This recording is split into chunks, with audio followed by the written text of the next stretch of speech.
10 o'clock news starts now on Fox 12 Oregon. Tonight, the international manhunt for Edward Morris intensifies. A dozen tips put the suspected killer north of the border. I think he's probably hiding out here. Canadian authorities are scouring stores and banks that Morris may have visited, looking for clues. It confirmed that Mr. Morris either crossed the line or did not cross the line. If you've seen Edward Morris, please call 1-800-CRIME-TV tonight. Another profile on America's Most Wanted features the Morris case, and we'll show it to you first tonight. And the story behind the alias Morris used when he checked into this motel in the Dalles. Live team coverage of the Morris manhunt is first on Fox. Good evening, I'm Wayne Garcia. Shauna has the night off. The trail of Edward Morris is at least warm tonight. New tips are coming in from Canada in the area of Abbotsford, not far from Vancouver. And tomorrow, Fox's America's Most Wanted will feature a segment on Morris. Our live Team 12 coverage begins with KPTV's Kelly Day. She's live in News Control.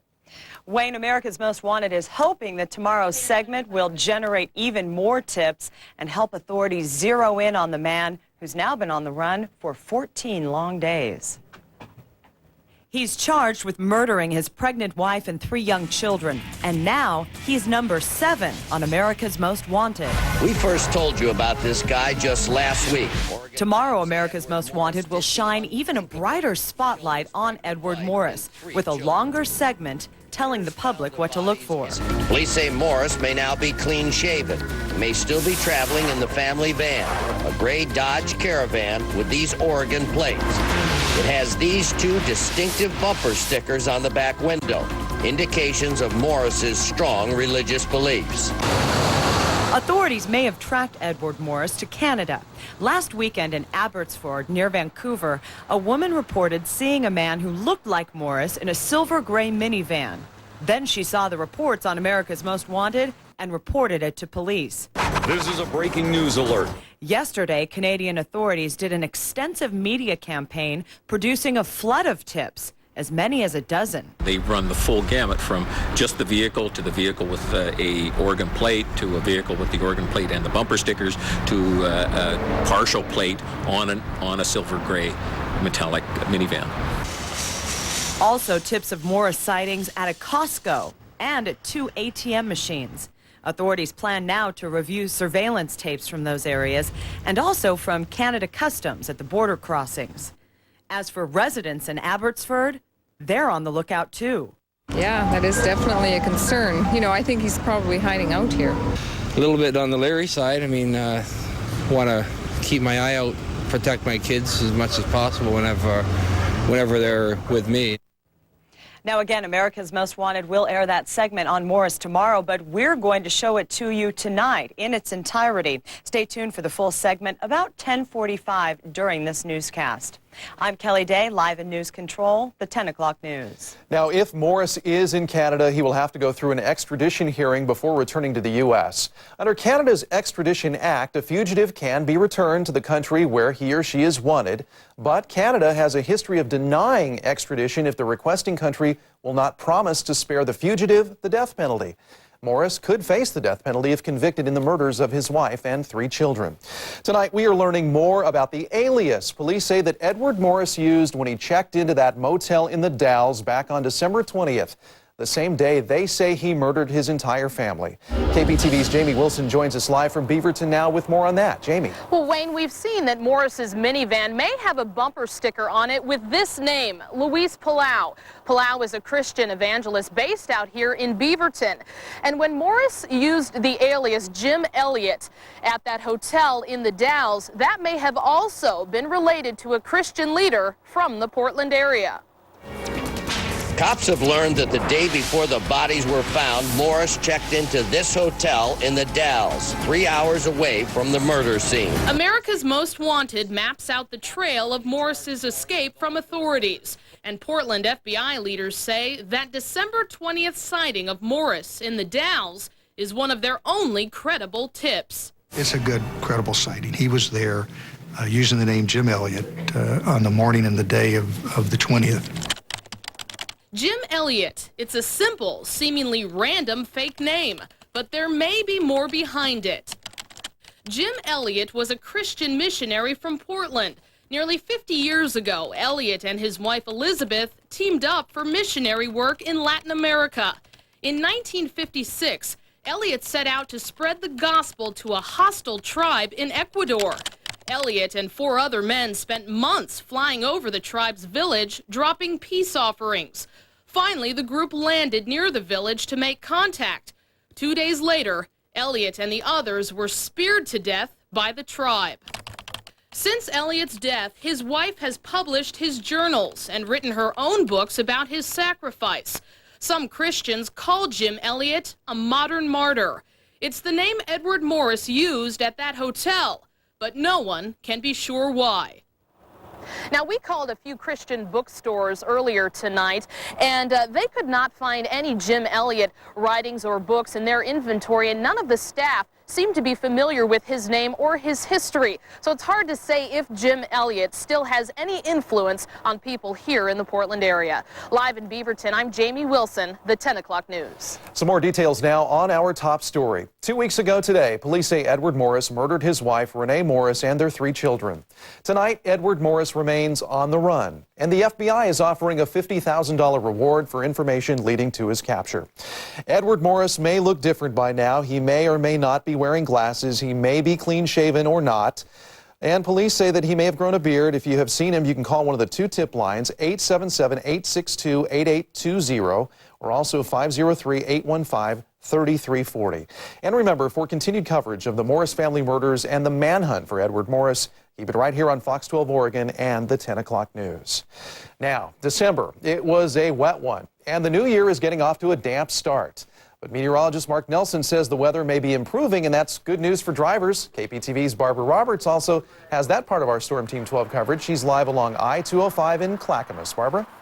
Well, Wayne, wet roads can definitely be a fact of life in Oregon. Now, when it comes to driving, they can be difficult to navigate, especially if you get stuck in a rut driving along I-205 in weather like today's heavy rains. You can't see. Visibility is bad. The water is spraying up on you. It's scary for a little while.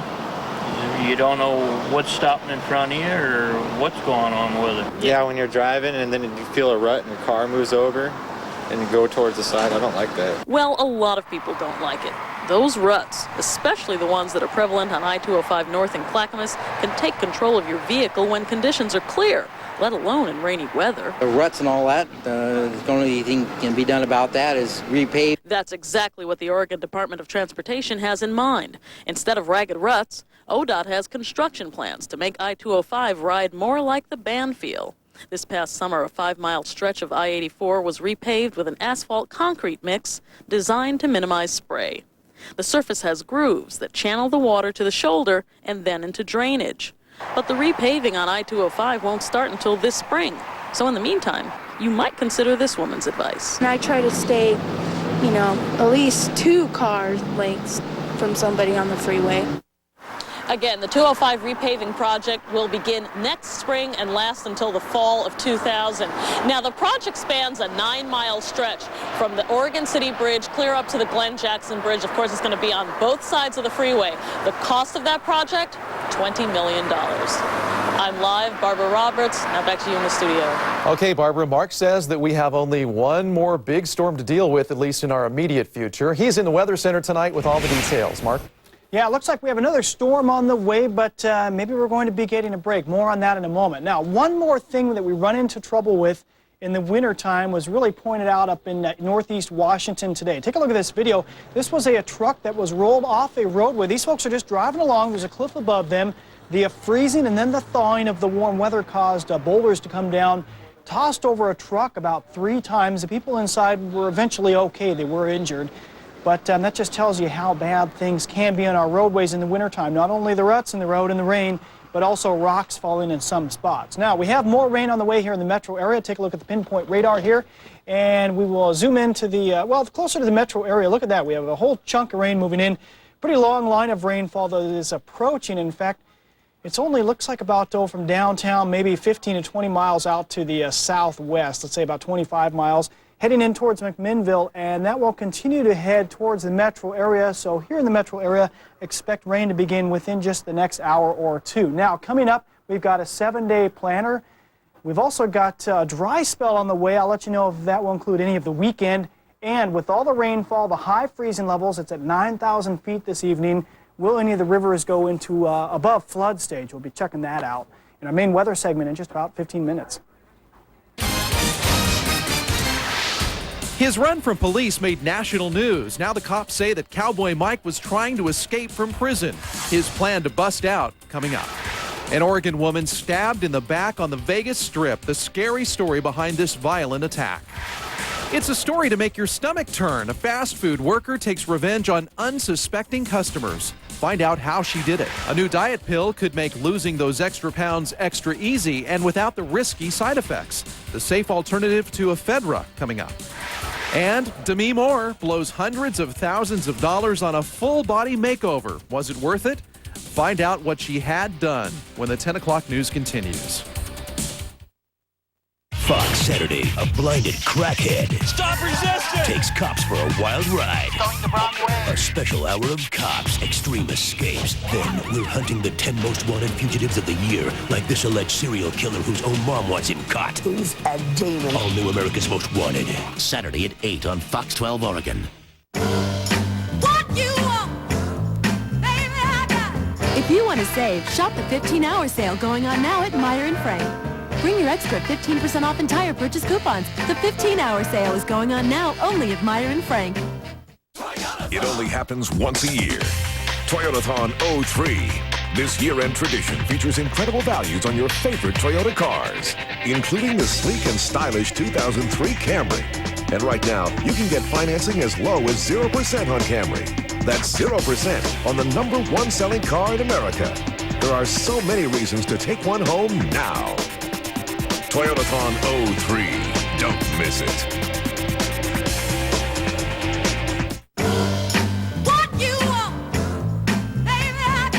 If you want to save, shop the 15-hour sale going on now at Meyer & Frank. Bring your extra 15% off entire purchase coupons. The 15-hour sale is going on now only at Meyer & Frank. This stone-faced killer learns his fate for murdering his 7-year-old next-door neighbor. The sentence for David Westerfield coming up.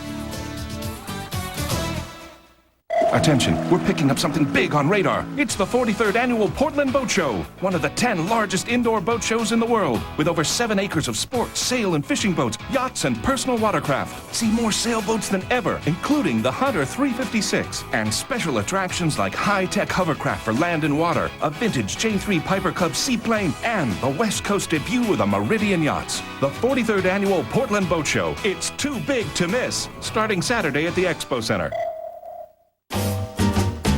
At Northwest Rugs' end-of-year clearance sale, there's no holding back. Thousands of selected rugs in our 10,000 rug collection have been priced for immediate clearance. From traditional to contemporary, from accent to room size, there are rugs in every style, pattern, size, and color, discounted for the occasion. With end-of-year discounts like these, you'll find the rug you're looking for in stock and available today. That's Northwest Rugs, National Retailer of the Year, where only the price will be less than you expect. Wilsonville, Tigard, Tannisbourne, and Jensen Beach. Let us show you how to get organized for the new year. Plus, a home renovation begins this Saturday on Good Day Lifestyles, now at its new time. A vacation turns into a disaster for an Oregon woman. Police say an ex-convict attacked the Corvallis woman outside a popular Las Vegas hotel. KPTV's Heidi Hayes has the story. 35-year-old Marcos Franco cuffed and on his way to jail, accused of stabbing a Las Vegas tourist. It happened at the Stratosphere. Police say early Friday morning, a 24-year-old woman from Oregon was getting into a cab. That's when a stranger came up behind her, yelled at her, then stabbed her in the back. It seems to be a random attack. Police say he didn't take anything and he didn't know the woman. No connection with the victim whatsoever between the victim and the suspect. No provocation, no prior contact, and the individuals that were with the victim had never seen this suspect before either. Police caught up with the suspect just a few blocks away. They saw him ditch some clothing they say was connected to the crime. When they tried to talk to him, he ran into his apartment, locked the door, and refused to come out. He indicated that he had been in prison before and that he was not going back, and that he would kill police officers as they tried to enter the apartment. The complex was evacuated and SWAT moved in. For 2 hours, they tried to coax him out. They finally set off a small explosion inside. That got his attention. He surrendered.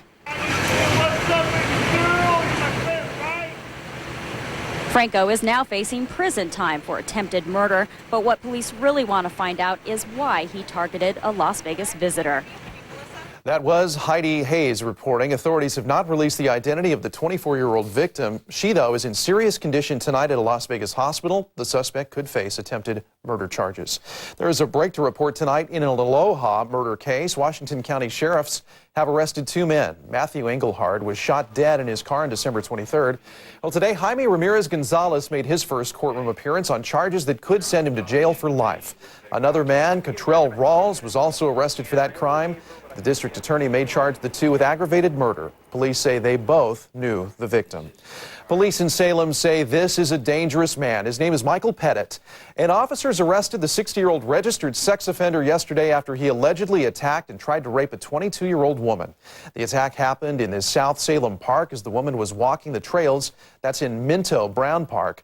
Police say the suspect threatened the woman with a knife, but she was able to get away and run for help. Police got there very quickly and caught Pettit as he was driving away from the park in his car. Was a Coos County teen insane when he allegedly raped and murdered a jogger on the beach? Well, that's apparently what the teen's lawyer will argue in court. The attack happened in Bandon on the southern Oregon coast. That's where police say that Raymond Perkins, who was 14 years old at the time, raped and murdered Bandon psychologist Judith Ellman while she jogged along the beach last April. Well, now Perkins' lawyer has filed an insanity defense, which could mean a jury could send Perkins to a mental hospital instead of prison if he's found guilty. His trial begins in June.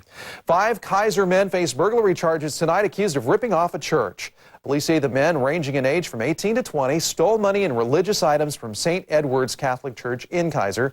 Detectives managed to recover some of the missing stuff, but they couldn't find the cash or a book of Gospels. Here now is a look at the suspects. 2 of them, Kevin Lavery and Sebastian Ingham, were arrested 2 weeks ago and, get this, charged with burglarizing the exact same church. Well, about 1 in every 5 Oregonians lives in Multnomah County, and if you are one of them, you have a new sheriff tonight. Take a look as Sheriff Bernie Justo was sworn in today as the new leader of the Multnomah County Sheriff's Office. The new job marks what could be the highlight of Justo's almost 30-year career in law enforcement. During today's speech, he talked about his department's #1 goal. We share a common concern, intent on protecting our most vulnerable, our children, our elderly, and often the most invisible, our mentally ill. For them, jail should not be their first and last option to get the help they need.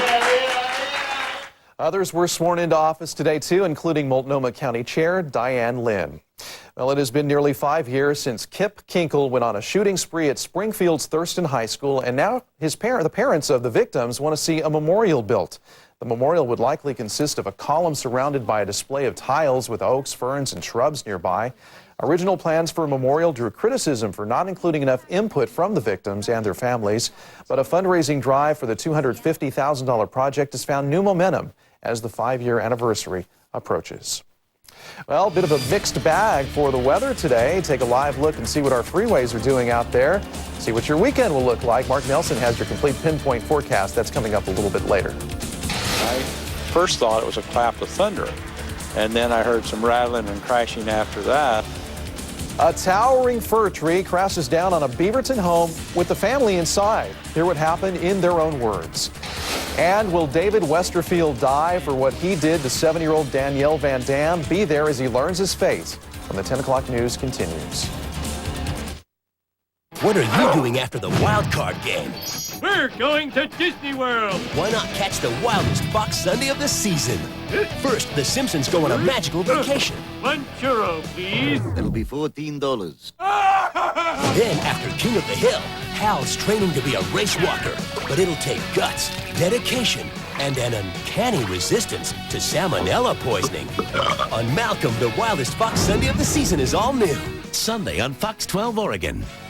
It's Spa Outlet's year-end clearance sale. Save hundreds of dollars now on spas, wooden pellet stoves, and fireplaces. Like Spa Outlet's exclusive Town and Country fireplace. This advanced fireplace is yours for $500 off. We offer spa gazebo packages starting at only $49.95. All stoves are priced to save you money, like the VistaWood stove. Now just $6.99, save $150. Other prices too low to mention. This year-end clearance sale is hot and for a limited time. If you think Spa Outlet only has spas, you're out in the cold. Spa Outlet with 3 locations.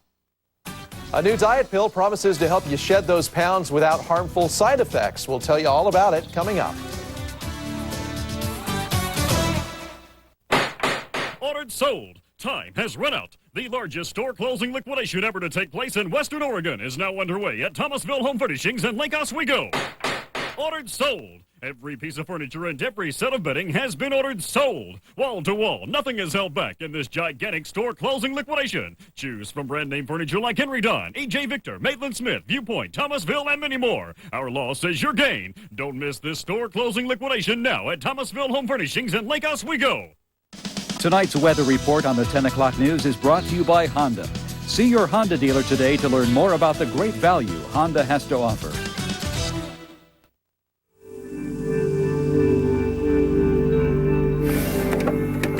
Lesson 1. Stilvoll. Stylish. Kraftvoll. Powerful. Was für ein Auto ist das? What kind of car is this? Introducing the all-new 240 horsepower Accord from Honda.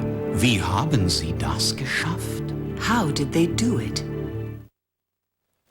The man who killed 7-year-old Danielle Van Dam will die for his crime. David Westerfield was convicted last August for the murder and was sentenced today in San Diego Superior Court. KPTV's Eric Phillips was there.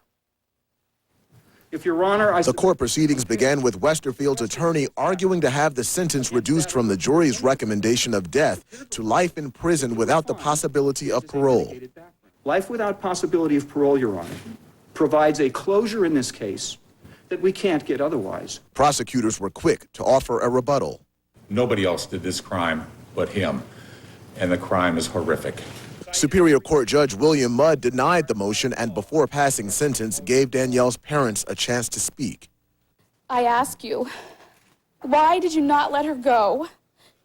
Why didn't you drop her off in a safe place? If you had done so, she would be with her family now and you would not be facing death. 50-year-old Westerfield appeared emotionless. When asked if he wanted to speak, he simply said, "No, sir. Thank you." Then came the formal sentencing. You shall be put to death within the walls of the California State Prison at San Quentin. Westerfield, a neighbor of the Van Dams, reportedly snatched Danielle from her San Diego bedroom early last February. More than 3 weeks later, searchers discovered her body near a desert road. Investigators later found her hair, blood, and fingerprints in Westerfield's home and RV. Our precious Danielle was taken by a monster, seeking only self-gratification and not thinking about the sweet little child that he was harming. By law, Westerfield's lawyers will automatically appeal this death sentence. I'm Eric Phillips reporting. In news from around the Northwest tonight, prison guards foil an escape attempt by one of the Northwest's most notorious fugitives. Known as Cowboy Mike, Michael Bray is serving at least 9 years for assault and eluding police. You may remember his dramatic capture. He's charged with murder and attempted murder in Washington and is a suspect in the deaths or disappearances of 3 other women in the Northwest. Now, guards found torn blanket strips and nylon straps hidden by Bray. The warden says this isn't Bray's first escape attempt, and he will be kept in restraints when he's now out of his cell. Police make a grisly discovery in Kent, Washington. 3 men shot to death in an SUV. They appear to be Hispanics under the age of 40, but none of them were carrying ID. There was very little blood in the car, so cops are not sure if the men died there. 2 missing cross-country skiers turned up safe in Yakima County. The men walked out onto Highway 12 just east of White Pass late this afternoon. Search and rescue crews say the men are tired, but they are okay. They left the Crystal Mountain ski area Saturday with plans to ski and then return Tuesday. Just last weekend, another cross-country skier died in an avalanche in that same area. Well, it is a dry night outside, quite a difference from earlier today. Mark, are we in for the calm here before the storm? Yeah, exactly. In fact, I showed you the rain moving in on radar. We will have very heavy rainfall overnight, but will it last through the whole weekend? Is the whole weekend a wash? We'll check it out coming up. A new study points to a disturbing new trend in children. Coming up, why doctors think autism is on the rise. And a group of jackass copycats busted when the cops get a hold of a key piece of evidence. All of the stunts caught on tape. We've got the highlights coming up on the 10 o'clock news. Fox Monday. It's the ultimate test of love versus money. First, what's a high school teacher and an investment banker have in common? You realize this can never work, right? It surely isn't money. All new Boston Public. Then, we took an ordinary construction worker and told 20 women he was worth $50 million. This is a dream come true. We lied. Joe Millionaire, a new reality series. Monday at 8 on Fox 12 Oregon. Just because your credit sucks doesn't mean you got to shop for a car at a place like this. Welcome to Courtesy Ford, Portland's Ford store, where we can get you into any of our hundreds of cars or trucks, even if your credit sucks. And remember, our $2,000 price guarantee. If we can't beat the price on a new Ford, we'll pay you $2,000 cash. Pick up your new Ford at Courtesy Ford, your high-volume, low-price alternative.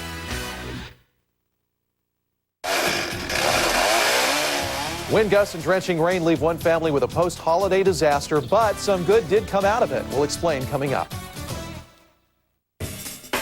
Hard to find that perfect chair? That's why the Chair Outlet has over 400 styles and colors on their showroom floor and many more in stock. See the selection for yourself and take home that perfect chair today. Hundreds of choices for your home, the dining room, the living room, specialty chairs for relaxation and fun. The Chair Outlet, the only place for chairs on 73rd and Southeast Powell Boulevard in Portland. Find your chair and take it home today. If you've waited to the last minute to get a new suit, we offer 24-hour tailoring upon request. So relax, we got you covered. Men's Warehouse. You're gonna like the way you look. I guarantee it. Good Day Lifestyles is now at its new time, 8 a.m. You can wake up to Kim Singer and Ken Hoyt at 8 a.m. for 2 hours of news, gardening, cooking, and home improvement. So look for Good Day Lifestyles at its new time, Saturday mornings from 8 to 10, only on Fox 12 Oregon. Monday on Good Day Oregon. Get a first look at the morning commute from Air 12, plus pinpoint terrain mapping and your 7-day weather forecast. Also, if the turkey, fruitcake, and cookies have added a few pounds for the new year, don't despair. We have some expert advice on weight loss. And we're first, live, and local with all the news you need to start your day. Monday on Good Day Oregon. It's coming. The next American Idol. This January on Fox.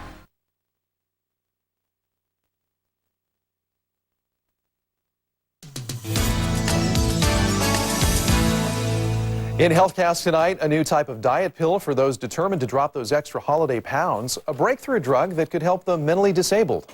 But first, a disturbing trend in children. Autism is on the rise. A new study says that there are 10 times as many cases as there were 20 years ago. The CDC says a wider definition of the disorder is responsible for some of the increase, but that doesn't account for such a radical jump. The study also found that autism is 4 times more common in boys than in girls. An experimental treatment may help thousands of mentally impaired people. Fragile X syndrome is the most common cause of inherited learning disabilities and retardation. It affects the X chromosome and is much worse in men. The defect stops the production of a protein needed for proper brain function. But tests are underway on a new drug called CX15-5, and doctors say it's already working wonders. Does your New Year's resolution include dropping a few pounds? Well, a dietary supplement similar to ephedra may help trim the fat without the side effects. It's called Zenadrine EFX. According to a new study, patients who use the supplement burn significantly more calories than people using ephedra-based products. Zenadrine EFX is made primarily of green tea extract. It is supposed to suppress appetite and accelerate the body's metabolism. The company claiming to have cloned the first human is now postponing DNA tests on that baby. Clonade's CEO says the parents have asked for more time to decide whether to go through with the DNA test. That will be proved because she says they're worried about keeping their identity a secret, but skeptics don't buy it. Clonade was founded by members of a religious cult that believes that mankind was created by aliens. Ozzy's celebrating an important birthday today, and no, we're not talking about Ozzy Osbourne. Happy birthday to you. Oz is the Oregon Zoo's sea otter pup, and he turned 2 today. As you can see, quite a crowd turned out to wish Oz well. He is 2 years old, 55 pounds, already bigger than his mom, and almost as big as Dad. Likes to play, but that's not what makes Oz so special. He is unique because he is the first southern sea otter to be conceived, born, and raised in captivity. There have been, the northern subspecies have done well reproducing in captivity, but as far as the southern subspecies, he's the only one. Everybody get in on the party, too. Zoo visitors received cupcakes to celebrate Oz's big birthday, and Oz himself, well, he enjoyed a tasty treat of fish. Well, it sounded like the sky was falling in Beaverton last night, but it was only a Douglas fir coming down on the roof of the Johnsons' house. That's bad enough. KPTV's Jim Hyde has our post-Christmas tree trimming story. Deck the halls with boughs of holly? Oh, maybe on the week before Christmas. But in the waning days of the holiday, the last thing the Johnsons wanted was a Douglas fir crashing in. I first thought it was a clap of thunder. And then I heard some rattling and crashing after that, and I didn't feel anything. My wife felt it. She was in the other end of the house. When Mr. Johnson said it was time to take the Christmas tree down, he didn't mean this one. But it was that soaking rain and a gust of wind that felled it. No, and we didn't decorate this one this year. When the tree toppled last night, even Santa looked surprised. Pat Johnson thought, earthquake. I felt my chair just barely vibrating. At the same time, there was this huge sound, but it wasn't like a crash. It was just like, I've never heard that before. Okay, in a manger, no harm done there. And the house could have been worse. It could have came down to the front of the house and in through the front bedroom windows or the front door. And they could watch the tree man in action, riding the trunk like a rodeo bull rider. I love doing it. Yeah. Been doing it pretty much all my life. My dad was in the tree business. The Johnsons don't mind him following his footsteps, just not on their roof. If life gives you lemons, make lemonade. Dug fir, make firewood. Get it all dried out this next summer, and we'll have all kinds of firewood. In Beaverton, Jim Hyde, the 10 o'clock news. The Johnsons say the Christmas lights on the house continued burning through that whole incident, and they are still adding up the damage. Mark Nelson joins us now with a look at the weather. Was it pretty windy last night? Is that the cause? Not really. It wasn't all that windy last night. The peak gusts that I could find were maybe 30, 40 miles an hour at most. So it wasn't a big storm, as we like to say. But another one is on the way tonight, a whole different story. The rain is about to move in, so we'll be getting wet on the way home. There's the pinpoint radar, and look at the line of blue getting ready to move in. In fact, a new picture just came in there, and we can zoom into the southwest part of town from downtown out to the southwest part of town. Just moving into Beaverton now. Here's Highway 26 right through here up over Sylvan and then down into downtown. But the rain just beginning to move in. It's going to be with us all night long. I think it'll be quite heavy at times. And there's the big view again. Now, today, took a look at these temperatures across the metro area for today. We were 53, the lowest 45. You say, big deal, it's the middle of winter. Sounds like pretty normal numbers.